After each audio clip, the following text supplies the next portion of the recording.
गजब की वोट निकल रही हैं इस समय पिछले 2-3 चुनाव में। जैसे अभी आपने देखा 22 के चुनाव में पिछले 36 वर्ष का रिकॉर्ड टूटा, 36 वर्ष का रिकॉर्ड टूटा। 1996 के बाद कोई भी ऐसा सांसद नहीं हुआ जो कि मऊ घोसी का विकास कर सके। आप पता कर लीजिएगा 100 से अधिक डायलिसिस इस मऊ में आयुष्मान कार्ड से होते हैं। 80% से अधिक यहाँ सर्जरी आयुष्मान कार्ड से होते हैं। क्यों नहीं स्वास्थ्य पे बात होती? नमस्कार, आप देख रहे हैं नव भारत टाइम्स ऑनलाइन। मैं मौजूद हूं घोसी लोकसभा के यहाँ पर सदर विधानसभा में और ग्राउंड रिपोर्ट जानने के लिए हम यहाँ पर मौजूद हैं। हमारे साथ कुछ गणमान्य लोग यहाँ के मौजूद हैं, कुछ प्रत्याशी हैं, कुछ सांसद प्रतिनिधि हैं। सबसे जानेंगे कि घोसी चुनाव का क्या माहौल है। आइए सबसे पहले शुरुआत करते हैं मुरली मनोहर बागी से, जो पत्रकार हैं, एनालिसिस्ट हैं। सबसे पहले मैं घोसी के देवतुल्य मतदाताओं का अभिनंदन करता हूं, स्वागत करता हूं। 1996 के बाद घोसी लोकसभा जो है अनाथ हो गया। कभी यह विकास की नगरी कही जाती थी, कल्पनाथ राय की नगरी कही जाती थी, और जिस तरह से स्वर्गीय कल्पनाथ राय जी ने घोसी में विकास की गाथा लिखा, मऊ में ओवरब्रिज बनवाए, मऊ से लेकर के मधुबन तक का संपर्क मार्ग बनवाए, मऊ में जो है एक सुंदर जेल का स्थापना कराया, यहाँ जो है गन्ना शोध संस्थान बनवाया। 1996 के बाद कोई भी ऐसा सांसद नहीं हुआ जो कि मऊ घोसी का विकास कर सके। और सबसे दुर्भाग्य की बात यह है कि इस बार जो 2024 में लोकसभा का चुनाव चल रहा है, उसमें जो है सभी प्रत्याशी जो है तू में पर उतर आए हैं। कोई भी घोसी के विकास की बात नहीं कर रहा है। आपस में जो है वो हमारे यहाँ टिकट मांगने आए थे, उनकी क्या औकात है। वो जो है बीजेपी के साथ चले गए, मेरे साथ थे, मैं नाम नहीं लेना चाहता हूं, लेकिन जिस तरह से दो राजनीतिक दल के लोग तू में पे आ गए हैं और घोसी के विकास को जो है दरकिनार कर दिया है, मुझे लगता है कि बड़ा दुर्भाग्य का विषय है। और 2024 के चुनाव का जो उत्साह है वह नजर नहीं आ रहा है। इसलिए ये कहना बड़ा मुश्किल होता जा रहा है कि घोसी में इस बार क्या होने जा रहा है। मतदाता जो है बहुत चालाक हैं और एकदम साइलेंट मूड में है, और 25 के बाद ही तय हो पाएगा कि घोसी में क्या होना है। बहुत अच्छा आपने विषय उठाया है कि घोसी का विकास 96 के बाद रुका हुआ है। वाकई में घोसी को सिंगापुर के नाम से कल्पनाथ राय ने कभी सपना में सोचा था कि इसको सिंगापुर बनाया जाएगा। अब सिंगापुर ना बन के वाद विवाद और जात की राजनीति में ही सिमट के रह गई है। आइए जानते हैं, हमारे साथ श्री राम जायसवाल जी हैं, उनसे पूछते हैं क्या इस पे कहेंगे। निश्चित रूप से घोसी लोकसभा एक ऐसा क्षेत्र है जहां आज किसी भी पार्टी का मंच लग जाए, कोई भी नेता आ जाए, बगैर कल्पनाथ राय जी का नाम लिए यहाँ भाषण पूरा ही नहीं होना है। लेकिन जहां तक मैं देख पा रहा हूं, अब चुनाव केवल केंद्र सरकार पे आके टिकी हुई है। प्रत्याशी गौण हो चुका है, जैसा कि अभी मेरे पूर्व के वक्ता और बड़े भाई वरिष्ठ पत्रकार मुरली मनोहर जोशी ने भी बताया कि आरोप प्रत्यारोप का दौर हो गया। जनता भी समझ गई है। एक प्रत्याशी सवाल उठा दे रहा, दूसरा प्रत्याशी तो उसी में उलझ के रह जा रहा है, दिन भर केवल उसी का जवाब देने में रह जा रहा है।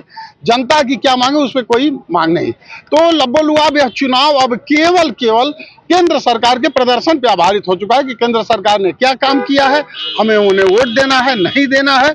ऐसे में काफी बड़ी आबादी है जो केंद्र सरकार की योजनाओं से लाभान्वित होकर उनकी तरफ, जिनसे हम कल्पना नहीं कर सकते थे। पहले हम चुनावों में ऐसा मान के चलते थे कि दलित बस्ती तो इनकी तरफ चला जाएगा, ये फला बस्ती है इनकी तरफ चला जाएगा, ये बड़ों का बस्ती है उनके तरफ चला जाएगा। लेकिन गजब की सेंधमारी हुई है, गजब की वोट निकल रही है इस समय पिछले 2-3 चुनाव में। जैसे अभी आपने देखा 22 के चुनाव में पिछले 36 वर्ष का रिकॉर्ड टूटा, 36 वर्ष का रिकॉर्ड टूटा कि लगातार कोई उत्तर प्रदेश में मुख्यमंत्री पद की शपथ लिया हो दूसरी बार।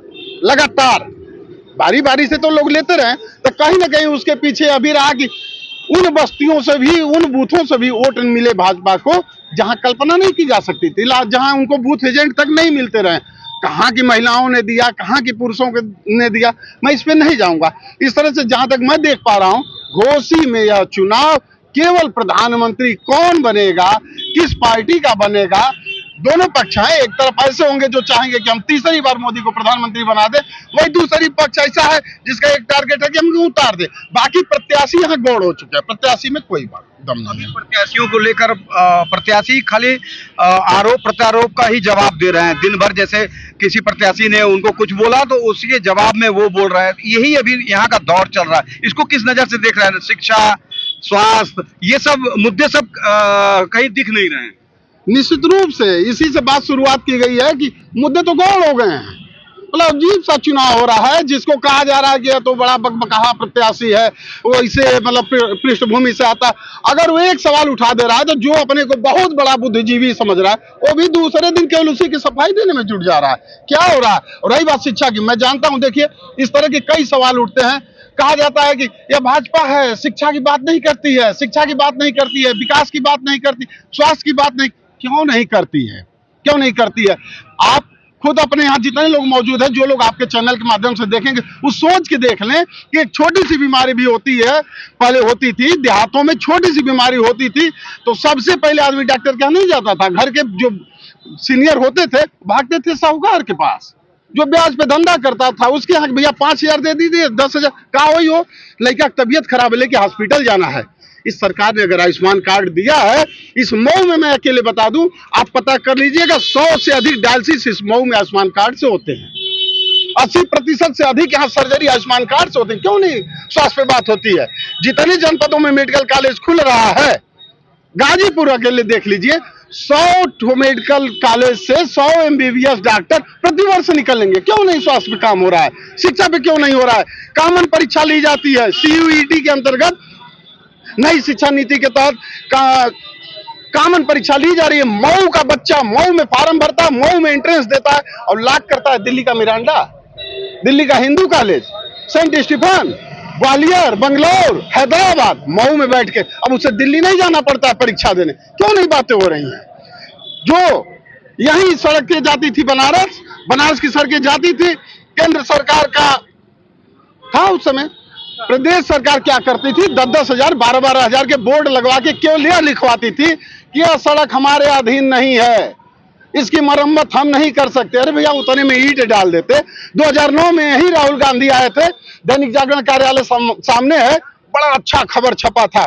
राहुल गांधी आए, कोपागंज का गड्ढा बंद हो गया, 2 टाली ईंट गिरा। मतलब 2 टाली ईंट गिरी अभी कांग्रेस सरकार की उपलब्धि थी। 3 घंटा 4 घंटा में हम बनारस पहुंचते थे, अब तो 3 घंटे में लखनऊ जा रहे हैं। क्यों नहीं इंफ्रा पे काम हुआ है? 1 हफ्ते दिन में लाइन, 1 हफ्ता रात में लाइन। किसको याद नहीं? आपको नहीं याद है? शहर है, यही SEO साहब का मार के हाथ तोड़ दिया गया था, कितने साल पहले की बात है। इसी मऊ में, इसी देहात में 1 हफ्ते दिन में, 1 हफ्ते रात में जिसको जाड़ा में जिसको पानी भराने के टाइम मिल जाता था, जिस किसान को ना, जिस ट्यूबवेल वाला कहता था कि तो हर बारी रात का बेचारा मर जाता था। आज लोग लाइट को भूल चुके। हाँ, ये अलग की बात है कि हम भूल जाते हैं, वो अलग की बात हो, नहीं क्यों नहीं काम हुआ है? जम के काम हुआ है और उसी पे मतदान हो रहा है। 2024 इसका मतलब आपके हिसाब से 2024 का चुनाव जो है केंद्र पे आधारित है, जो केंद्र की नीतियां हैं, जो केंद्र द्वारा जो उपलब्ध कराया जा रहा है, उसके आधार पे लोग चुनाव इस बार जनता यहाँ पर अपना प्रतिनिधि चुनेगी। जाहिर सी बात है कि लोकसभा चुनाव हो रहा है, केंद्र की सरकार बनाने का चुनाव हो रहा है, तो चुनाव के 2 ही धुरी होंगे। एक धुरी ऐसा होगा जो कहेगा कि सरकार बनाएंगे, दूसरा ऐसा होगा जो कहेगा हम बदलेंगे। सबके अपने अपने नजरिए होंगे। हमारे साथ मौजूद हैं सांसद प्रतिनिधि गोपाल राय जी। यहाँ पर गोपाल राय जी बसपा और सपा से अतुल राय सांसद थे और उनके प्रतिनिधि हैं। चलिए इनसे इनकी जवाबदेही ज्यादा बनती है और ये जवाब देते हैं। देखते हैं कि घोसी का चुनाव इस बार 2024 कैसे देखते हैं। देखिए, सबसे पहले तो आपके चैनल के माध्यम से आपके सभी दर्शकों को मैं धन्यवाद दूंगा। देखिए, जो अभी श्री राम भाई कह रहे थे कि केंद्र के स्तर पे चुनाव होगा, मैं मानता हूं कि सरकार बदलने का चुनाव है, लेकिन मेरा मानना है कि लोकल स्तर पर भी जो प्रत्याशी हैं उनको देखा जाएगा। आप कह रहे हो कि हम समाज सेवा के क्षेत्र में हैं, मैं विगत 10 वर्षों से यहाँ काम कर रहा हूँ, तो मैं जानना चाहता हूँ कि जब कोरोना काल यहाँ चल रहा था आपने क्या काम किया है। जो प्रत्याशी आज मैदान में है और कह रहे हैं कि मैं लगातार यहाँ सेवा कर रहा हूँ 10 सालों से, मैं उन प्रत्याशी के माध्यम से आपके माध्यम से जानना चाहता हूँ कि विगत जब कोरोना का काल था तो अब कहाँ थे?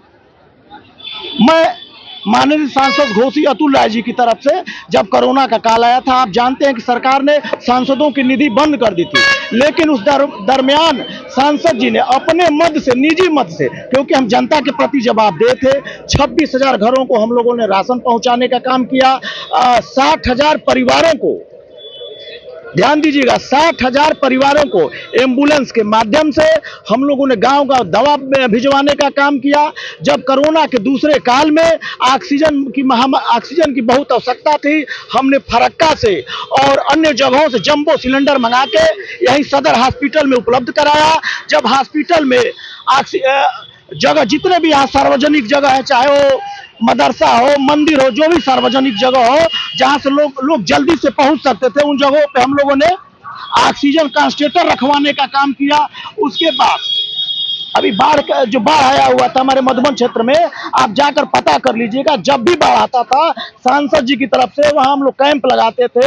एक LMG पब्लिक स्कूल है नई बस्ती दुबारी में, वहां हमारा कैंप लगता था। जो बाढ़ पीड़ित थे, चाहे वो जनता शिक्षा निकेतन इंटर कॉलेज हो या गुड्डू प्रमुख जो समाजवादी पार्टी के नेता हैं, उनके विद्यालय में अगर जो रहते थे बाढ़ पीड़ित, वहां खाना भिजवाने का हम लोगों ने काम किया सांसद जी की तरफ से। और उस दरमियान जब हमने देखा कि वहां बाढ़ से लोगों को खाना बनाने के लिए जो सामग्री होती भीग गई थी, उस दरमियान हमने भाजपा नेता गिरीश गुप्ता की एजेंसी से, आज भी उनकी एजेंसी है, भाजपा नेता गिरीश गुप्ता भी है, वो इस बात की गवाही देंगे कि वहां से हमने पेमेंट करके, अपने निजी मत से पेमेंट करके लोगों को गैस सिलेंडर देने का काम किया।